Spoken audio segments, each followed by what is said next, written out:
کچھ لوگ معیار زندگی بلند کرنے کے چکر میں معیار انسانیت سے بھی گر جاتے ہیں، اور انسان اس وقت تنہائی پسند ہو جاتا ہے جب لوگوں کی حقیقتیں سامنے آنے لگتی ہیں۔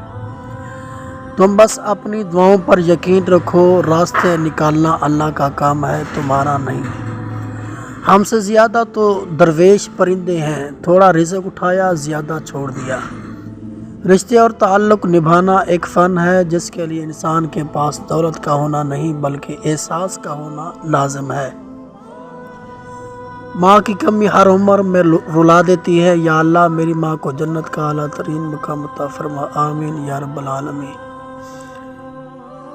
کیوں ہوتے ہو اتنا پریشان، تمہارا اللہ ہے رحمان۔ برا وقت ہمیشہ گزر جاتا ہے، چیزیں ٹھیک ہو جاتی ہیں، بس انسان کا ظرف دیکھنا ہوتا ہے۔ احتیاط بہت ضروری ہے، چاہے آپ سڑک پار کر رہے ہوں یا اپنی حد۔ ایک زمانہ ایسا آئے گا جب ہر انسان دوسرے انسان کو دھوکہ دینے میں مصروف ہوگا۔ پوچھا گیا جب سب دھوکہ دینے میں مصروف ہوں گے تو دھوکہ کھائے گا کون؟ جواب ملا جو اعتبار کرے گا۔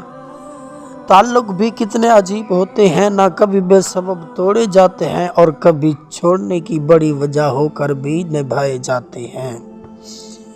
زندگی میں لوگوں سے بس ایک ہی سبق ملا، جن کو ہم جتنا خاص کرتے گئے ان کے لیے اتنے ہی عام ہوتے گئے۔ کسی سے محبت کرنے کی پہلی شرط خود سے محبت ہے۔ اگر کوئی آپ کو محبت کے نام پر ذلیل کر رہا ہے تو اس کے جان چھوڑ دیں، محبت اور ذلالت میں فرق کو سمجھیں، اس انسان سے کنارہ کر لیں۔ مجھ میں لاکھوں برائیاں سہی مگر ایک خوبی بھی ہے، میں نے کبھی کسی سے رشتہ مطلب کے لیے نہیں رکھا۔ ایک دوسرے کے رزق پر نظر مت رکھو کیونکہ رب سے بہتر کوئی تقسیم کرنے والا نہیں۔ بہت سوچ سمجھ کر اپنوں سے روٹھا کرو، آج کل منانے کا رواج ختم ہو گیا ہے۔ صبر کی ایک بات بہت اچھی ہے، جب آ جاتا ہے تو کسی کی طلب نہیں رہتی۔ تمہاری وجہ سے اگر کوئی بے سکون ہو جائے تو یاد رکھو تم ظالموں میں سے ہو۔ بچہ بوڑھا ہو کر سمجھ جاتا ہے کہ باپ کی لگائی گئی پابندیاں ٹھیک تھیں، اور بندہ مرنے کے بعد سمجھ جائے گا کہ اس کے رب کی لگائی پابندیاں ٹھیک تھیں۔ یا اللہ موت کی تلخی، قبر کی سختی، حشر کی شرمندگی، جہنم کی گرمی سے ہماری حفاظت فرما، آمین یا رب العالمین۔ اللہ تعالیٰ کو زبان اور دل کا سخت ہونا پسند نہیں، اس لیے اللہ تعالیٰ نے ان دونوں کو بغیر ہڈی کے بنایا ہے۔ دنیا والے زیادتی کریں تو مسکراتے ہوئے معاف کر دیا کرو۔ یوسف کو تو بھائیوں نے کنویں میں پھینک دیا تھا تو اللہ تعالیٰ نے انہیں بادشاہ بنا دیا۔ بے شک ہر مشکل کے بعد آسانی ہے، کسی کی زندگی میں اس کے لیے آسانیاں پیدا کرنا اس کی قبر پر فاتح پڑھنے سے بہتر ہے۔ ہم لوگ یہ نہیں جانتے کہ قیامت کے دن ہمارے ساتھ کیا ہوگا، لیکن یہ ضرور جانتے ہیں کہ دوسروں کے ساتھ کیا ہوگا۔ حضرت علی رضی اللہ تعالیٰ نے فرمایا، سب سے زیادہ قابل نفرت وہ شخص ہے جو لوگوں میں عیب تلاش کرتا ہے۔